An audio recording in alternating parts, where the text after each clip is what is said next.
Solo queremos tener una palabra suya. Toma con resignación. Existe un juicio político donde se está acusando de manera distinta a distintos actores. Yo asumo mi responsabilidad. Raja, súper bien, te aplaudo. Te aplaudo, cara de raja. No decís nada por ese PM. Más encima te coimean las empresas pesqueras, weón. Las alarmas sobre la apatía, la desconfianza o el descontento de la gente sobre los políticos, sus instituciones y agentes forman parte ya de la actual crónica social chilena. Pero, ¿es la desconfianza el principal problema de la democracia? Esta pregunta la responderemos en el siguiente reportaje. Decepcionada de la política.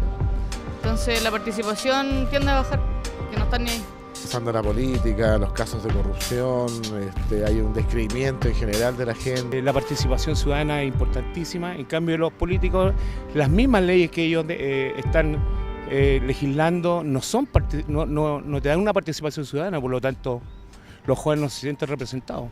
Recapitulemos los últimos casos de corrupción en Chile. Penta. En agosto del año pasado, el Servicio de Impuestos Internos denunció a 7 personeros ligados a las empresas del Penta, entre ellos sus principales controladores, los empresarios Carlos Alberto Delano y Carlos Eugenio Lavín, por fraude tributario ante el Ministerio Público. Cabal.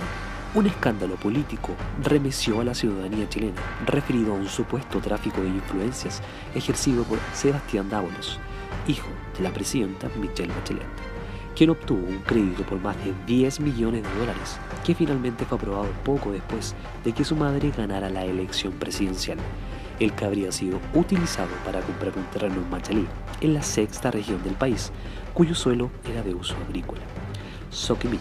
Se inició una investigación en la Sociedad Química y Minera de Chile por emitir boletas ideológicamente falsas para financiar campañas políticas no solo de personeros de derecha, sino también a reconocidos miembros de la nueva mayoría. El peor de los mundos es que tengamos que recurrir a incentivos para que los ciudadanos puedan ir a votar. Yo espero que finalmente sea la lógica de la sociedad civil, de la responsabilidad, y no que llegamos en el clientelismo de tener que pagar para que alguien tenga que votar. Yo creo que la crisis de confianza tiene que ver con que los políticos prometen cosas que no se cumplen. Creo que es un debate del sentido del país que hemos construido, y que eso yo siento que es una ganancia de un modelo más bien liberal, competitivo e individualista, y que ya está fracasado en el mundo. Por lo tanto, hoy día una buena mezcla entre mi esfuerzo individual permanente con un espacio de sociedad que te permita que ese esfuerzo tenga rédito, sin corrupción, con participación social y con derechos sociales básicos, creo que es lo que hay que construir. Cuando uno ve a gente de mi sector chileamos que sale, pero los temas como lo que le pasó a Catalina del Real, que la amenazan y se comprueba, los mismos compañeros de lista, cuando todos los temas de irregularidades se quedan callados, cuando ponemos candidatos como el de Cerro Navia imputado a ¿quién va a confiar en nosotros? Tenemos confundido lo ético con lo legal, lo ético con lo políticamente correcto, y lo ético es lo más importante. La gente no vota porque no cree en los políticos y no quiere nada con los políticos, y cuando los políticos se hacen los lesos de todo como lo están haciendo, y personas como yo que dicen las cosas de frente y lo atacan de traidor o cualquier cosa, ¿quién va a creer? Yo tampoco creería. Poner votos obligatorios es una vergüenza, sería obligar a la gente. Si nosotros no somos capaces de conquistar a la gente que vaya a votar, ¿cómo los vamos a obligar? Eso es un acto absolutamente déspota, y si no déspota, un dictador. Eso es dictadura de democracia. A ver, yo creo que para poder hacer una evaluación respecto de la poca participación de la ciudadanía sería bueno dejar que la elección municipal se produzca. Y esto va a ser en octubre.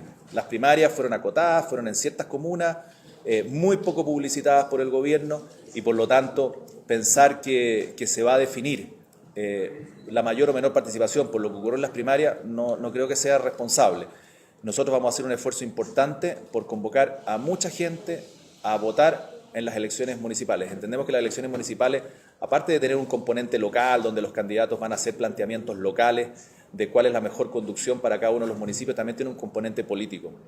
Y la gente tiene que entender que votar en las elecciones municipales también va de la mano con enmendar el rumbo y con decirle al gobierno que basta ya de llevar adelante reformas que no nos llevan a ningún destino. La mayoría de los chilenos desconfía de la actividad política. Según una encuesta del Centro de Estudios Públicos CEP, reveló que el principal motivo de esto es la corrupción, con un 62% de los encuestados. El segundo motivo es que prometen cosas que no cumplen, con un 30%. Para responder esta problemática y sus derivados, conversamos con el cientista político. Bueno, yo creo que a grandes rasgos la desconfianza política parte por el tema de accountability, que yo creo que es la principal razón. La accountability es como la responsabilidad que le entregan los votantes a sus gobernantes, por decirlo así. O sea, mi voto tiene un peso y pues yo te estoy entregando una responsabilidad. Básicamente ahora lo que está pasando, yo estoy yendo a votar y estoy viendo que los políticos ya no representan lo que yo quería que en ese instante, por lo cual yo voté por ellos. Otra cosa que yo creo que desde es la desconfianza en las instituciones en general, que esto ha partido desde, en Chile especialmente, desde la vuelta a la democracia o desde el golpe en adelante, que no se confía mucho en las instituciones por el tema de los escaños que estaban dados, por los puestos políticos como por cuña, etcétera. Entonces al final, ¿para qué yo voy a ir a votar si al final igual van a seguir la misma gente? El recambio político no ha sido efectivo, le siguen los mismos partidos, etcétera. La participación viene desde mucho antes. Este año se destaparon como todos los casos de corrupción, todos los casos de todo esto que hemos visto en la tele, pero esto viene mucho antes. Nosotros, ya, si bien ahora estamos escandalizados y todo, pero no vemos la corrupción como en otros países. Por ejemplo, en Argentina. Aquí no ocurre lo que ocurre en Argentina, de enterrar millones de dólares. Acá la corrupción, no sé si menos, porque claramente no afecta a todos, pero afecta como a grandes rasgos a la institucionalidad en general. Entonces lo que está en juego más que el personaje político, porque claro, no sé, Longueira, se afectó Longueira, pero la UDI en general sigue teniendo su peso político intacto, creo yo. Claro, elimina al presidente, Andrade en el Partido Socialista ya pidió su renuncia al Senado, pero la institucionalidad de los partidos yo creo que no se pierde. La gente se lo olvida, la gente tiene un recuerdo, yo creo, mínimo. Lo que va a afectar sí a futuro es que una cantidad mínima de gente va a acercar a todos nuestros candidatos. Entonces eso es lo que preocupa, más que no vayan a votar o sí, porque no me representa, es porque ojalá fuéramos todos para que realmente saliera un candidato que nos representara a la mayoría. El tema de la participación, creo que hay que tener presente una serie de temas. En estas últimas elecciones primarias, que se realizaron no en todas las comunas del país, sino en 93 comunas del país, la convocatoria la hacían dos pactos políticos, uno con 4 partidos y otro con 7 partidos, vale decir, participaban 11 partidos de los 31 partidos que hoy día están en vigencia. Vale decir, este universo electoral de participación de casi o más de 5 millones de personas es de alguna manera no tan real, porque obviamente lo que se produce cuando una coalición de partidos o coaliciones de partidos o partidos políticos convocan a la ciudadanía, inmediatamente se restan quienes no se sienten representados. Fundamentalmente tiene que realizarse más bien mirando la fuerza o el potencial electoral que tienen cada uno de estos partidos o pactos en elecciones anteriores. De tal manera que este 5,5 o 5,8% de participación tampoco es una cifra muy relevante ni definitiva. Creo que lo que hay que destacar es precisamente que en esta oportunidad los candidatos y candidatas han sido designados por más personas que las que habitualmente se hacían. Hay que recordar que hasta antes del sistema de primaria participaban los consejos generales, 20, 30 personas, 4 personas incluso, como estábamos acostumbrados al dedazo, que una persona designaba a los candidatos. Ahora han sido más los que han podido participar, sí, promocionar más las primarias. Creo que hubo un cierto desconocimiento y en ese sentido el servicio electoral no tiene responsabilidad. Nosotros, como hemos dicho, no somos una agencia de publicidad, eso correspondía a la convocatoria, digo, a los partidos y a los pactos políticos. Es un avance desde el punto de vista de la democracia y respecto de la baja participación hay que analizar los temas más allá de lo que aparece en la superficie, sino que ir al fondo del asunto. ¿Cuál es la convocatoria de los partidos? Independientemente también del momento que vivimos, que no es un momento que esté convocando a las personas a participar. Las primarias, porque en realidad no me interesa por varias razones, porque creo que en realidad los cambios que necesita este país no se van a hacer votando votando, sino que se construyen desde la sociedad. Entonces al final, ¿qué va a pasar si no vamos a votar? Y yo invito a que todos vayamos a votar, porque ¿qué pasa? El que salga elegido va a salir elegido, ya dicen en la tele con un 87, un 90%, qué sé yo, pero del 50, 30% de la población inscrita, entonces al final los que van a ir a votar es una población mínima que va a elegir a los mismos candidatos. Más bien llamaría a participar en los eventos electorales, sobre todo a los más jóvenes.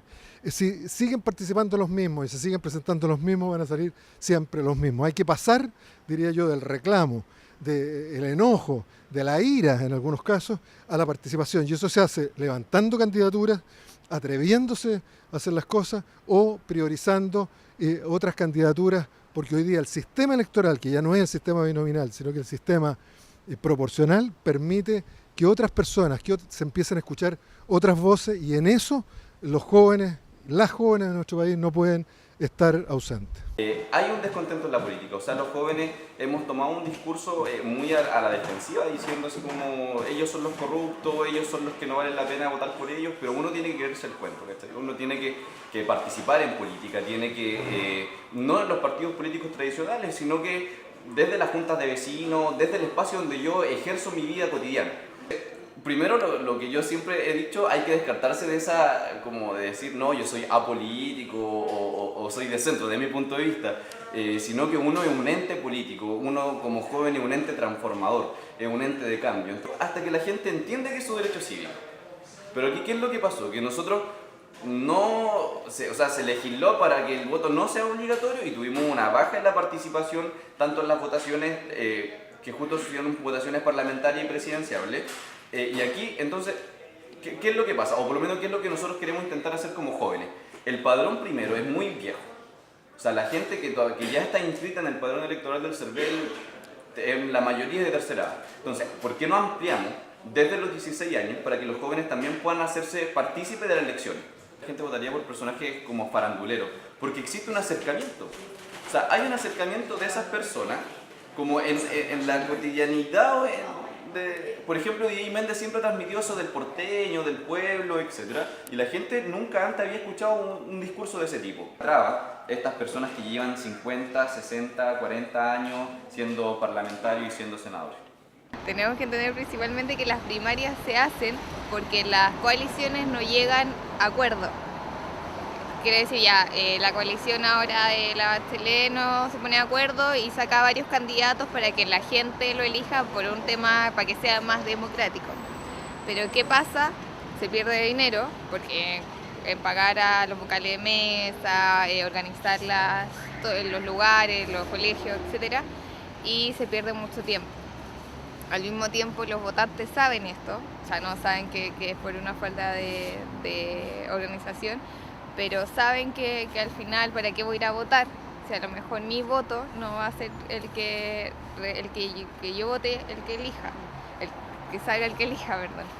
Entonces yo creo que realmente por eso fue el tema de las municipalidades, municipales, que bien digo que la gente no fue a votar, efectivamente, por esto que yo te vengo diciendo de la accountability, que para qué voy a votar si al final no sé si realmente me va a cumplir, no sé si realmente va a salir, etcétera.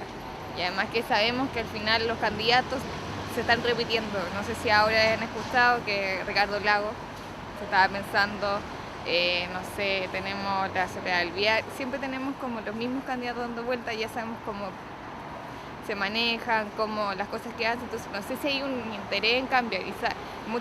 La gente piensa como, ¿para qué voy a ir si al final nada va a cambiar? Entonces igual tengo que trabajar, que es lo que siempre se dice. Yo creo que ya hay un efecto importante porque, a ver, la última votación importante que nosotros tuvimos donde la gente realmente participó fue, si no me equivoco, la elección del sí y el no, el plebiscito, que aunque mucha de la gente fue a votar con miedo, mucha gente fue a votar. Y ahí creo que se alcanzó, puede que esté equivocada, pero más o menos yo sé que es la más grande, como un 87% de la población fue a votar inscrita. Ahora yo creo que no vota más del 50% o menos. Y desde ahí, cuando dicen un 80% votó por Juanito Pérez, ese 80% es del 50% de la población. El compromiso de la ciudadanía es indispensable para la eficiencia democrática y el equilibrio de poder. Con este reportaje llegamos a la conclusión de que la poca participación ciudadana se debe a varios factores. ¿Será este uno de los problemas para los siguientes gobiernos?